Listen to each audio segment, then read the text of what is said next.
45 days within which to process a bill, refer to it. Yes. That simply means that within 45 days you should be able to present the work. If that work is presented within a week, you have not offended any rule. If the work is presented within a day, you should be thanked for being efficient. And that's what we have exactly done. The bill is ready, we considered it, and we are ready to report to the House. Next item. I do understand that a committee can process a bill even in 1 hour. Forget about one entire day. But you see, that is in the event when there are no interested people as stakeholders to give input. Because you see, our law passing process is supposed to be consulted. So right, let me finish this one, Honorable Speaker, and then you'll guide.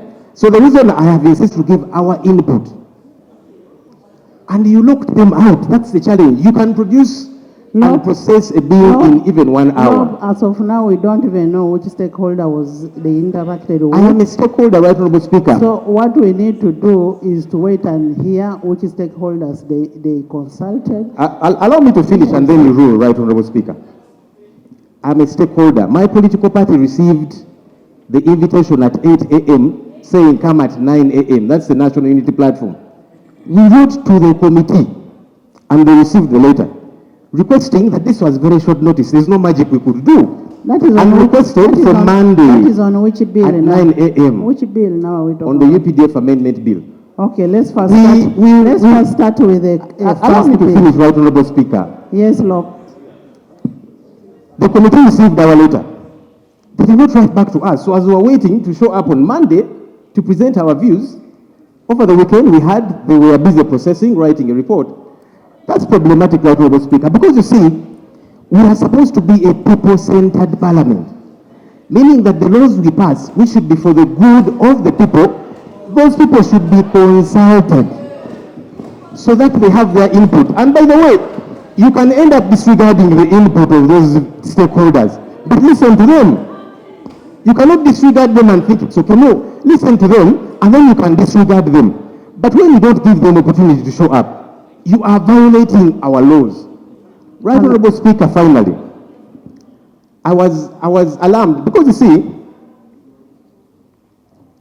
we seem to be creating and painting an atmosphere that regardless of what the views that come through are, this bill is finito.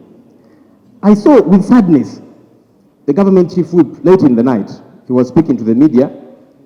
He said, we have met and concluded that this bill is going to be passed as is. That worried me because the government chief whip, who is our colleague here, knows that this bill, the UPDF amendment bill, was brought to this house by government. I had thought that as government chief whip, you would be interested in a bill that you have brought. I am raising it and building it, right, Honorable Speaker. I had thought that as government chief whip, you would be interested in input of different stakeholders into your bill as government. But when you bring a bill, and then you say, we are going to pass it as is, regardless of any other input, regardless whether consultations have happened or not, that is problematic. That is outside the law. Right, Honorable Speaker, my colleagues, and I want to appreciate them, they made through the night to even put together a minority report. But what you are saying is that that is disregarded. Right, Honorable Speaker, give me the where is the minority? Is it all right that we sit here and pretend that we are processing a bill within the law, that we are capturing the views of all the other people, and yet not? Because we gave you the benefit of doubt to say, okay, let's partake in this process. But you have abused that because you're saying we don't care. And at night, the government chief whip says, regardless, we are passing it as it is. So why did you invite people? Maybe that's why you didn't even give them time. Thank you. Right, Honorable Speaker, finally, I am very hard-pressed, together with my colleagues, for us to sit here and participate in a sham process. And I'm calling it a sham process because it is pretentious. When you bring a bill here, you should give it time for people to have their input. But you are saying, we don't want your input, we are going to pass the bill as is. That's why, right, Honorable Speaker, You did not rein in on the committee to give adequate time to the stakeholders. That means this is pretentious. This is a sham for these two bills, the UPDF Amendment Bill and the Political Parties Amendment Bill. So, Honourable Speaker, myself together with my colleagues, we are hard pressed to participate in this sham process. So we shall leave you here to participate in your sham process, to process your bill, pretending that you are getting the input of the people of Uganda and yet not. Thank you, Honourable Speaker. I will take my leave because I don't want to participate in this sham process. Thank you. Have a blessed day. Have a blessed day. Honourable members, next item. Item 4 on the order paper. Honourable members, you recall that on Wednesday, 14th May 2025, Honourable Nakut Faith tabled the private members' bill, the Political Parties Amendment Bill 2025 for the first reading. Yes, Jonah. Honourable members, can we have free sitting? Can we have free sitting? Justice, Shadow Justice. Thank you, Right Honourable Speaker. Madam Speaker, about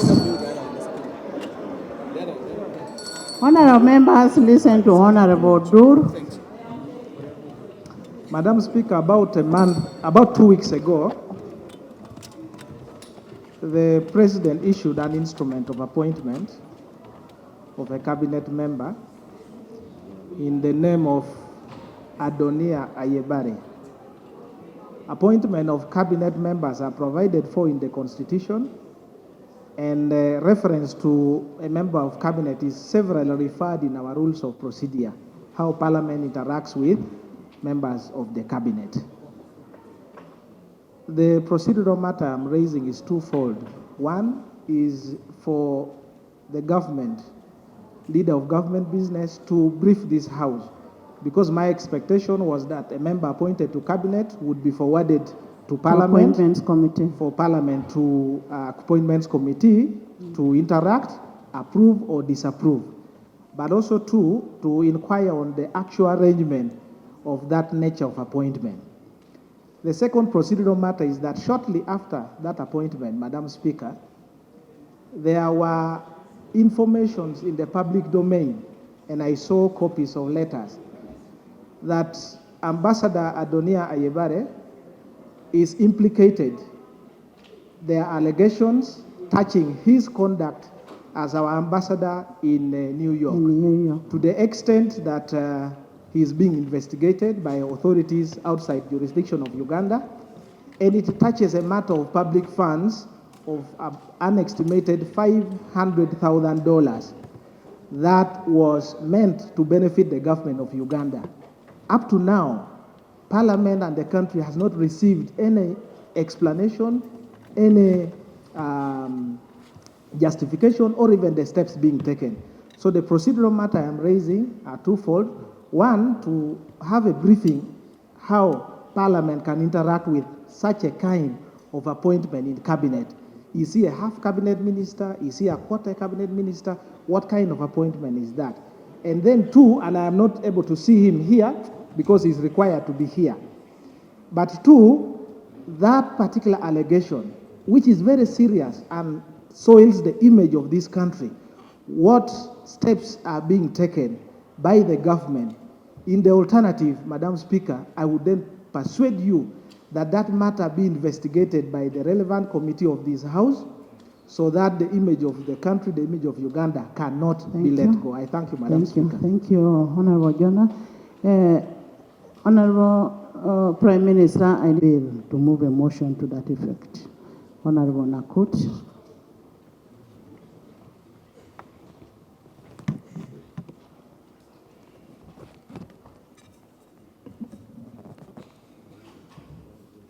Right Honourable Speaker, in accordance with Rule 136 of the Rules of Procedure, the Political Parties and Organizations Amendment Bill 2025 be read for the second time. Seconded. Seconded by our Honorable Minister Kasaija, and the whole House except the Honorable Duru. Whole House.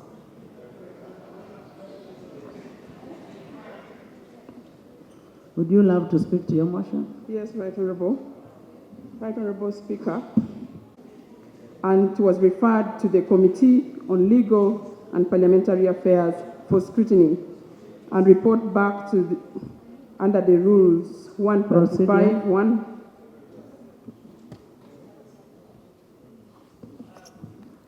Right Honorable Speaker of this Parliament, which you have severally ruled and confirmed, states that the front bench on either side of the House are exclusively reserved for members of the two alternative governments.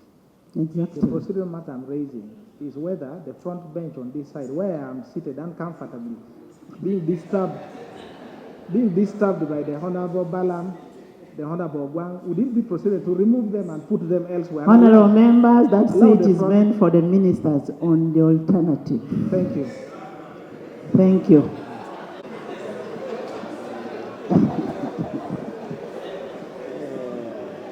Yes.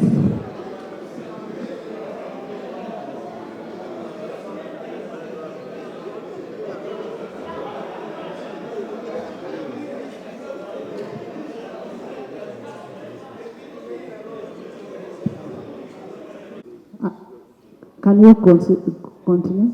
Thank you, Right Honorable Speaker. As I had said earlier, the bill was referred to Honorable members, we gazetted the two front benches for ministers. And that is gazetted in our rooms. Thank you. Thank you, Right Honorable Speaker. The ministers are protected.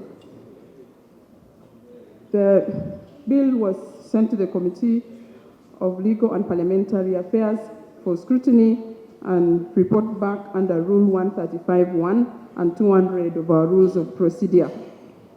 Right Honorable Speaker, the object of the bill is to amend the Political Parties and Organizations Act, Cap 178, to achieve the following three things. One of them is to restrict government funding and other public resources provided to political parties and political organizations that are represented in Parliament to only political parties and organizations that are members of the National Consultative Forum. The other thing the bill seeks to address is to provide for the inter-party organization for dialogue and the forum for non-represented political parties and political organizations as organs of the National Consultative Forum.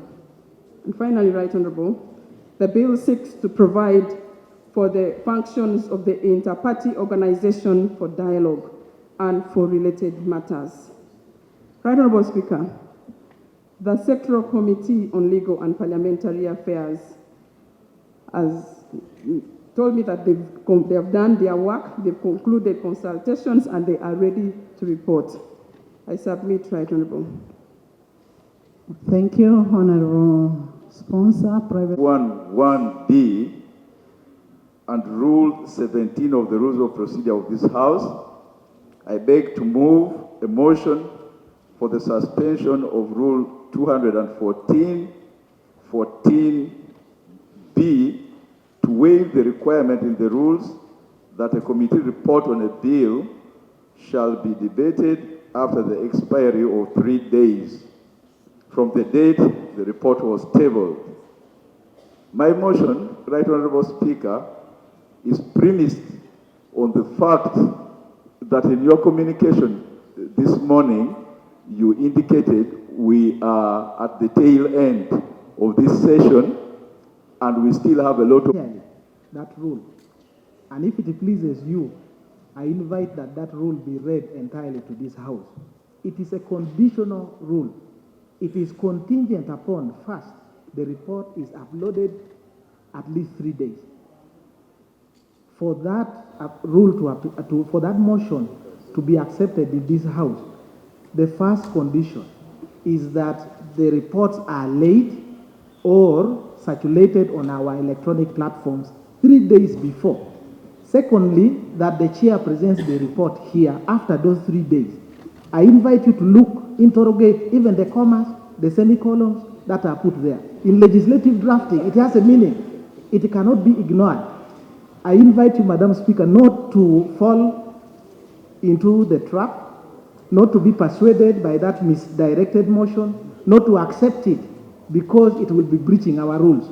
If it means suspending the House to have ourselves understand that rule, Madam Speaker, it does not take away anything. Please protect the integrity of this House and follow the rules. Because if you don't follow the rules, even your rulings now does not matter. Nobody will be bound by it. If you do not follow the rules, there is nothing that will bind me now to follow your own rules. There is nothing that will bind us to have the order paper. I just invite you on that particular matter, that motion cannot stand unless the 3 days have expired and that report has been laid. That's my understanding, and I suppose that is very correct. 95, 94, 99, 104, 113, 114, 115, 116, 117, 118, 124, 130, 131, 132, 133, 140, 149, and 205. Right, Honorable Speaker and Honorable colleagues, Rule 214 is not one of those rules that this House cannot suspend. So if it so pleases the House is at liberty to act in accordance with the rules. Thank you very much, Right Honorable Speaker. I can read the rule. The rule says B, only be debated after the expiry of at least 3 days from the day the report was laid on table by the chairperson or deputy chairperson or a member designated by the committee or by the speaker. First of all, there is no comma in this rule. There is no semicolon in this rule. You know that once you suspend, the rule does not apply. That is the essence of Rule 17. And this is not one of those which are entrenched. And honorable members, I am not going to take a personal decision on this rule. Okay.